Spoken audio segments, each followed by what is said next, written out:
Hey there, welcome back, or if you're new here, I'm so glad you found this little corner of calm. Let me ask you something hard. Have you ever looked around your home at the new bins, the cute labels, the extra shelf you just added and wondered, why does it still feel like a mess? Because here's the truth. Some of the things we do to make our homes feel tidy are the very things making them feel more cluttered. It's not the stuff you haven't organized, it's the organizing habits you thought were helping, but aren't. I believed those things too.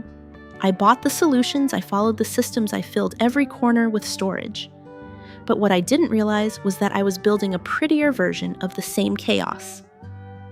So in this video, we're going to gently name 10 of those myths, the things we've all been told will make life easier. But if your house still feels heavy even after all your effort, maybe this is where the weight is coming from.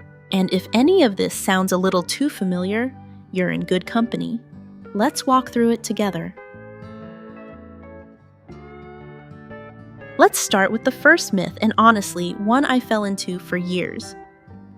You clear off the counter, wipe down the table, maybe toss everything into a catch-all basket, and call it done. Ever gathered up receipts, chargers, stray pens, dumped them into one box, and shoved it into a closet with the thought, I'll deal with that later? Yeah, I've done that, more than once. The room looks clean, the floor is clear, but give it a few days, and somehow the mess comes back. Because the truth is, I didn't actually reduce anything. I just moved the clutter around and shut a door on it. And that's why it keeps coming back, because we're only tidying what we can see. The real clutter lives in the places we avoid: overstuffed drawers, junk baskets, unopened boxes that bag in the corner you don't even remember what's inside. I realized this one day while cleaning my desk. The surface looked perfect, like something out of a catalog. But that bottom drawer, it was chaos. Every time I needed scissors, I had to dig through random stuff and then I'd just shove it all back in. I called it cleaning, but really I was just postponing the mess. So I tried something different. I didn't touch the surface. I went straight to that drawer. No organizing, no color coding, just pulled everything out and got rid of what I didn't use. And weirdly enough, it felt like my brain had just unclenched a little. If you feel like you're constantly tidying but never really done chances, or you're not decluttering, you're just rearranging. And here's the thing, even if you clear out the right stuff, your room still won't stay clean unless you know how to keep it that way with less effort. That's something I'm breaking down in tomorrow's video, and trust me, it's the missing piece most of us never learn. Don't miss it. Now let's move on to the second myth, the one that convinces us buying more bins is always the answer, but often just adds to the problem. Next up, myth number 2, and it's a sneaky one because it feels productive. You think I just need better storage, and suddenly your cart is full of bins, baskets, and organizers. I used to do this every January. I'd walk into the home section of a store, see all those crisp, white containers, and feel like I was fixing my life. But here's the truth. If you don't reduce what you own, no amount of containers will help. They just become clutter in cuter outfits. I remember buying 6 plastic tubs to organize my kids' toys. Labeled them, color-coded them, stacked them like Pinterest told me to. But a week later, the toys were still everywhere. Because the problem wasn't storage, the problem was too much stuff. What changed everything was flipping the order. Now I only get storage after I've decluttered. If I don't have a purpose for a bin, I don't bring it home. No more just-in-case baskets. Because when you declutter first, you often realize you don't even need the extra bin. And while we're here, let's talk about another popular trap, all those sleek, stackable, color-coded organizing tools that promise to fix your home. That's myth number 3, and I fell for it hard. Let me tell you what happened. Now we're at myth number 3, and honestly, this one hit my wallet the hardest. It's that feeling of watching organizing videos online and thinking, if I just had those fancy dividers or acrylic drawers, my house would finally stay neat. I used to love scrolling through those clips, everything labeled, folded, perfectly color matched. So I bought the same products, stackable trays, drawer separators, wire racks, the works. They looked great in the cart, but once I got home, most of them didn't even fit my space. Some were too small, others didn't suit the way my family actually lived. A few months later, they ended up in the very clutter I was trying to solve. One time, I bought 8 fabric drawers to organize my kids' clothes. I spent an entire afternoon sorting and labeling. By the end of the week, the drawers were empty again because my kids didn't remember what went where. The system looked smart, it just didn't work for us. That's when I realized good organizing isn't about how much you buy, it's about how much you don't need to buy. You can't purchase your way out of clutter. You simplify your way out. So before you spend another dollar on storage solutions, pause and ask, do I really need a new system? Or do I just need fewer things to organize? And speaking of things that look organized but actually hide clutter, let's talk about one of my personal weaknesses, the cute baskets and woven bins that make everything look tidy but secretly keep the mess alive.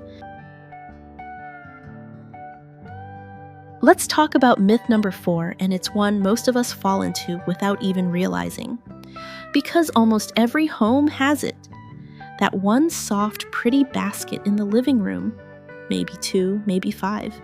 We love them, the neutral tones, the woven texture, the way they seem to hide the chaos. They look good in photos, they match the rug, and they give us this quiet little lie it's in a basket so it's organized. But the truth, most of those baskets aren't organizing anything. They're just where clutter goes to disappear until it spills over. I had one by the couch. It was supposed to hold extra blankets. But one day I looked inside and found 3 dead remotes, a broken light bulb still in the box, a sock, just one, and a tangle of cords no one claimed. Not a single blanket. That's when I stopped giving baskets a free pass. Now, if I don't know exactly what's inside or I don't use it weekly, it doesn't belong there. Because when everything is temporarily stored, nothing really has a home. And once I made that shift, I realized something else. Those baskets weren't helping me hide clutter. They were helping me ignore it.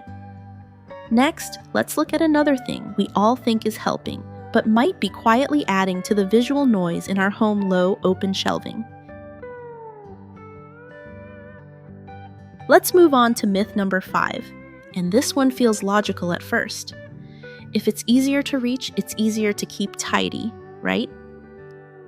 That's what I thought when I brought home a cute 3-tier shelf for our hallway.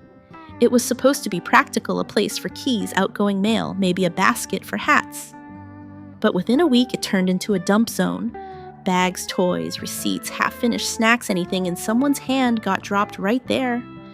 Here's the thing about low open shelves, they invite clutter. Because when a surface is easy to reach, it's easy to pile on. And once one person leaves something there, everyone else follows. What finally helped was switching that shelf for a closed cabinet. Same size, but with a door. Suddenly, the dumping stopped, not because the clutter disappeared, but because the temptation to drop and dash was gone. Closed storage gives your space a clean line. It tells your brain this is a finished spot instead of an open invitation to add more. And speaking of space, what about the areas in our home we barely use just in case someone else might need it? That's where myth 6 comes in. Alright, let's talk about myth number 6. The idea that every home needs a guest room. It sounds thoughtful, right? A space for visitors just in case. I used to hold on tight to that idea. We had an entire room with a neatly made bed, a spare dresser, fresh linens, but honestly, that bed only got used once or twice a year. And the rest of the time, it just sat there, lights off, door mostly closed. Meanwhile, I was squeezing in work at the corner of the dining table. My daughter was doing homework on the couch. And anytime I thought about setting up a small workout space or quiet corner to read, I'd tell myself we didn't have the room. One day it hit me. Why was I sacrificing daily comfort for a few days of hypothetical convenience? We ended up folding that space back into our real life. A wall bed for guests, yes, but now it's also a proper desk, bookshelves, and space we actually use every single day. And funny enough, when guests do come, they're perfectly happy. Because what matters isn't the room, it's the welcome. If you're holding on to a whole room for just in case, you might be missing out on creating something that truly supports your day-to-day life. And speaking of space that affects how we feel, let's talk about what we put on our walls. You might be surprised how much visual clutter is hiding in plain sight. Let's move on to number 7, something a lot of us do without thinking. We feel like blank walls look cold or unfinished, so we try to fill them. Photos, prints, calendars, reminder boards, anything to make the space feel lived in. At one point, I had a wall in my kitchen with 12 picture frames. It started with a cute gallery idea, but over time it became a wall of noise. Every time I glanced that way, my brain didn't rest. It scanned. What needs updating? Which frame is crooked? Why is that photo still from 3 years ago? And don't get me started on the sticky notes and calendars. It looked like I lived inside a bulletin board. What finally helped was clearing that wall completely. Just white space, no reminders, no decor. It felt strange at first. But within days, I noticed my mood felt lighter. The kitchen felt calmer.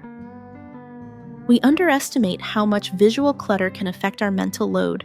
Sometimes the quietest wall gives us the loudest peace. And that's when I started seeing it in other parts of the house too. Little corners I kept filling just because I was afraid they looked too empty. That brings us straight into myth number 8. Now we're on to myth number 8, and I know this one well because I used to do it all the time.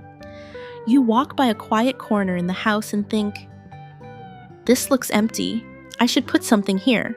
So you add a plant, maybe a standing lamp, or a little side table with a candle. At first it feels cozy, like you're making the space feel complete. But here's what really happens. You start decorating out of discomfort with emptiness, not because the space needed it. And over time, those little add-ons become clutter magnets. I had this one corner in the bedroom, nothing special. I stuck a tall faux plant there to warm it up, but no one noticed it, no one used it. It just sat there, collecting dust, needing to be vacuumed around. It didn't add peace. It added one more thing to manage. Eventually, I took it out. And that space, it felt so still. Like my eyes and my brain could finally take a breath. We forget that blank space isn't wasted. It's rest. It's a pause. It's what makes the rest of the room feel calmer. And it helped me rethink even the things that looked cozy, like the pile of pillows on my bed. That brings us into myth number 9. Let's head into myth number 9, one that shows up in almost every bedroom makeover, the idea that more pillows equals more cozy. And I used to believe that too. Big pillows, tiny ones, decorative shams. I layered them on thinking it made the bed look finished. And sure, it looked nice for about 10 minutes. Then every night I'd toss them all to the floor. Every morning I'd stack them back up. Half the time they ended up in random places on the chair behind the door, even in the closet when I didn't feel like dealing with them. I once counted I had 7 pillows on one queen bed. Only 2 actually got used. Eventually, I asked myself, why am I making my own rest feel like a chore? Now I keep just what we use. 2 for sleeping, 1 for support, that's it. And you know what? The room still feels cozy, but now it's actually calm, not staged. We forget that cozy isn't about filling every inch. It's about making space that welcomes you back, not one that performs for photos. And when I finally let go of the extra pillows, I started seeing other things I was holding onto for later, even the ones too pretty to use. That brings us into myth number 10. Now let's talk about myth number 10, the belief that special things should be saved for special occasions. You know the kind. The pretty dishes, the fancy candle, the soft new towel set, all tucked away, waiting for the right moment. I did this for years. There was a beautiful ceramic bowl my mom gave me. I loved it, but instead of using it, I kept it in the cabinet untouched. I told myself I was saving it, but for what? A fancy dinner that never came. One day I pulled it out just to use for salad, and it felt good. Not because it was a big moment, but because I wasn't letting a lovely thing go to waste. That small shift changed a lot.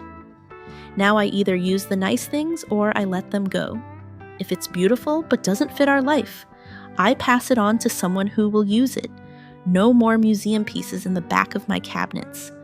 We wait for a someday that never quite shows up, but honestly, today is reason enough.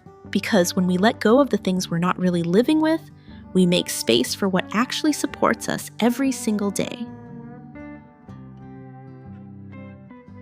Those were 10 common myths I had to unlearn slowly, gently, to finally feel more at peace in my own space. From the belief that surface cleaning is enough, to the habit of saving the good stuff for someday. Each one sounds helpful on the surface, but quietly adds to the weight we carry at home. You don't have to fix everything at once. Sometimes just letting go of one small belief is already a big beginning. If even one of these shifts helps you breathe a little easier, that's more than enough. And if you're ready to take this calm into your everyday life, tomorrow's video is for you. It's about the simple daily patterns that help your room stay effortlessly tidy without you even thinking about it. It's a quiet kind of magic, the kind that makes mess less likely to return in the first place. Make sure you come back for that. It's one you won't want to miss. If this video felt helpful, feel free to like or share so I know what truly supports you. And if you'd like more moments of calm like this, you're always welcome to subscribe.